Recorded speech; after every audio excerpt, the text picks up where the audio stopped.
Welcome back. The Regina Pats dressing up early for Halloween this October, kind of a Jekyll and Hyde costume.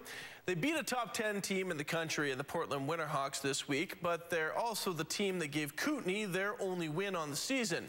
Tonight, at home, taking on a Swift Current team they've split wins with already this year, and Matt Hewitt would be between the pipes, the 20-year-old, getting yet another start for the Pats. He was valuable in their win over Portland on Tuesday night, but his offense would help him out early on in this one.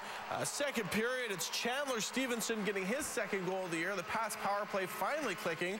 1-0 for the Queen City bunch, but the Broncos would answer back. And speaking of Queen City, it's Graham Black. That's right. Former Pat Canadian tying the game up at 1. Then Swift Current on the power play. Coda Gordon will give the Horsemen their first lead of the game. 2-1 Swift Current through 40 minutes of play. The hot tub, loving it tonight. That's a good spot to watch the game from, it looks like. Under 7 to play in this one, and Stevenson would get his second of the night, tying things up. And for the second straight game, the Pats are off to extra time. But see Kerry Joseph there. Now, when he was running the show in Saskatchewan, the Riders' current QB was minding a clipboard. But since then, Darian Durant has turned into a star. And since he returned from injury this season, he's been red hot. Well, Canada's best women's soccer player has been suspended by FIFA for 4 games for criticizing the officials in that 4-3 semifinal loss to the Americans at the Olympics.